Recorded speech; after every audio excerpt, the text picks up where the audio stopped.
नारा तो बहुत आसान लगा ना। यहाँ भी हरियाणा में तो 75 पार लगाया था नारा। क्या हुआ? आधी आधी आई। कह चुका हूँ 400 पार नारा। वो तो सबका प्रेरोगेटिव है, अपनी अपनी पार्टी के उसकी वो है, कुछ भी लगा सकते हैं। लेकिन असलियत ये है कि साउथ में तो साफ है, नॉर्थ में बीजेपी हाफ है, बीजेपी का गिर गया ग्राफ है। मैं तकरीबन पूरे हरियाणा में मैं गया और जो लोगों का रुझान देख रहे हैं उसके तरफ से साफ नज़र आ रहा है कि लोगों का रुझान कांग्रेस के पक्ष में है। और उसके हिसाब से मैं कह सकता हूँ उसके आधार पे कि क्लीन स्वीप भी हो सकती है।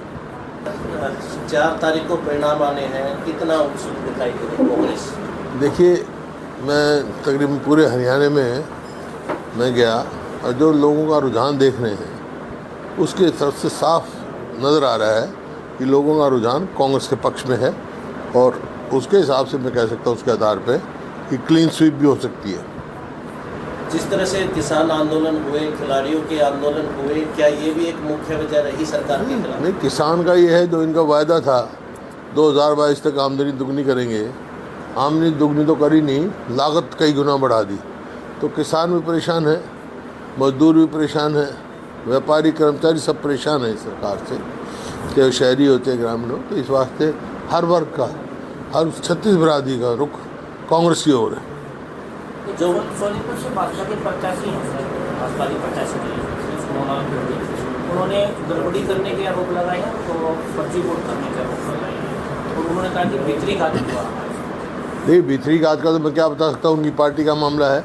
लेकिन जहाँ तक फर्जी बात है, ये फर्जी बोगस हो या कोई पोलिंग हो तो ये उस समय पोलिंग एजेंट होते हैं, हर कैंडिडेट होता है, वहाँ एतराज़ होना चाहिए, उसका निवारण होता है।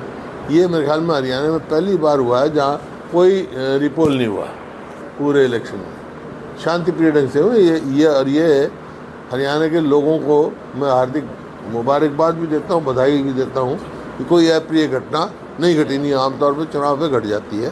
बड़ा शांतिपूर्ण चुनाव हुआ है और ये काम तो इलेक्शन कमीशन का है, उसको वहाँ कंप्लीट करनी चाहिए। सत्ता पक्ष होते हुए उनकी सरकार प्रदेश में थी, उसके बावजूद सरकार के अलावा इलेक्शन कमीशन का कंट्रोल होता है। इलेक्शन एजेंट होते हैं, वो पोलिंग एजेंट होते हैं।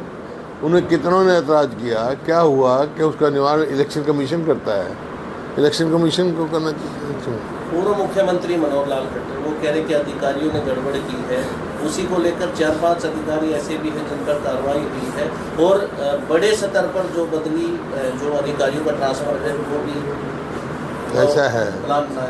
ये भाषा जो है बौखलाई हुई भाषाएं हैं। मतलब ये साफ कहता है कि वो अपनी हार स्वीकार कर चुके हैं, क्यों ये तो खुद स्वयं लड़ रहे हैं चुनाव। वहाँ कितना पोलिंग एजेंटों का एतराज़ किया उन्होंने, कहाँ किया, किसके यहाँ किया, इलेक्शन कमीशन ने क्या फैसला किया। रिटर्निंग अफसर हैं, उनके कानून है, कायदा है। पूर्व प्रधानमंत्री हैं मनमोहन सिंह, उन्होंने कहा कि प्रधानमंत्री की मर्यादित भाषा नहीं है, वो अपनी अलग भाषा। देखिए, कोई भी अगर उच्च पद पर बैठा हो तो मर्यादित भाषा तो होनी चाहिए। जब से चुनाव शुरू हुए हैं लगभग 75 दिन का समय है और आज 7वें चरण के मतदान के लिए प्रचार समाप्त हो गया। जिस तरह से भारतीय जनता पार्टी ने 400 पार का नारा लगाया था और पीक पे चुनाव जा रहा था, लेकिन आज स्थिति ये है, लोग ये पूछ रहे हैं कि सरकार किसकी बनेगी। नारा तो बहुत आसान लगा ना। यहाँ भी हरियाणा में तो 75 पार लगाया था नारा। क्या हुआ? आधी आई। कह चुका हूँ 400 पार नारा। वो तो सबका प्रेरोगेटिव है, अपनी अपनी पार्टी के उसकी वो है, कुछ भी लगा सकते हैं। लेकिन असलियत ये है कि साउथ में तो साफ है, नॉर्थ में बीजेपी हाफ है, बीजेपी का गिर गया ग्राफ है। सर, जिस तरह से सरकार अल्पमत में आ रही है और चुनाव के बाद में यदि कांग्रेस केंद्र में कांग्रेस आती है तो क्या हरियाणा में भी जो जोड़ तोड़?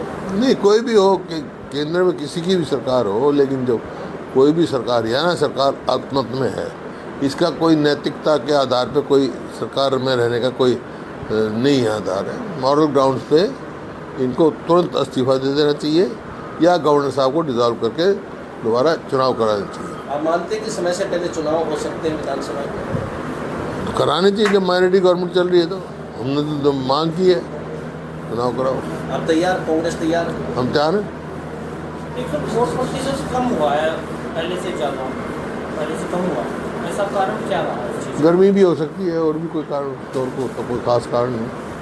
सर, जिस तरह से भारतीय जनता पार्टी हमेशा ये कहती थी कि मोदी का मैजिक, तो आप क्या मानते हैं इस चुनाव में वो नहीं चीज़? 4 तारीख को पता लग जाएगा। सर 4 के बाद में तुरंत कांग्रेस विधानसभा के चुनाव में नहीं, हम तो ऑलरेडी मांग कर चुके भाई, 4 की क्या बात है। जब ये माइनॉरिटी गवर्नमेंट है, इनकी माइनॉरिटी में है government, they are running government in minority, तो they should, governor should dissolve the house, dissolve कर देना। कौन बात है? चुनाव आ गया आपका? कोई नहीं, आ जाएगा, ठीक है। सारे उस पर रुकावट थोड़ा ही पड़ा है, तुम पूछे जाओ। एक सर, हर बार की तरह दिल्ली में अब की बार भी पानी की किल्लत हो गई है। पानी की किल्लत है दिल्ली के अंदर। अरविंद केजरीवाल ने कहा है कि भारतीय जनता पार्टी की सरकार हरियाणा वाली दिल्ली को पानी नहीं दे रही, रोक रही है। दिल्ली में तो पानी की किल्लत है, रोहतक में, हरियाणा में सारा पानी है, रोहतक में कोई किल्लत नहीं, हरियाणा में कोई किल्लत नहीं। पानी की किल्लत है क्योंकि ये सरकार ऐसी सरकार है, अपने पानी का हिस्सा ही नहीं ले सकती।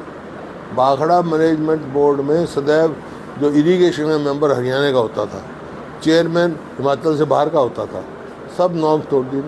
हमारे समय पूरा हिस्सा मिलता था, अब ये पूरा हिस्सा ही नहीं अपने टाइम वहाँ जा सकते। जब अरविंद केजरीवाल ऐसी बात कहते हैं तो लोग कहते हैं कि वो SYL की पैरवी क्यों नहीं करते हैं, SYL का पानी क्यों नहीं दिलवाते पंजाब से? नहीं, प्रधानमंत्री को दिलवाना चाहिए भाई। भारतीय जनता पार्टी की सरकार है केंद्र में और हरियाणा में भी, सुप्रीम कोर्ट फैसला दे चुका है, फिर ये भी नहीं इम्प्लीमेंट करा सके। सर वोटिंग के बाद फिर से आपराधिक घटनाएं बढ़ गई हैं, हर हत्याएं हो रही हैं, चोरी लूट हो रही है वोटिंग के बाद 25 मई को। अराजकता फैली हुई है प्रदेश में, कानून नाम की चीज़ तो है नहीं, कानून व्यवस्था सब चरमरा गई है, अपराध बहुत बढ़ रहा है। ये तो मैं शुरू से कह रहा हूँ, जब भी तो इसको विफल सरकार का मैंने संज्ञान दिया है। ये विफल सरकार है, नॉन परफॉर्मिंग गवर्नमेंट है।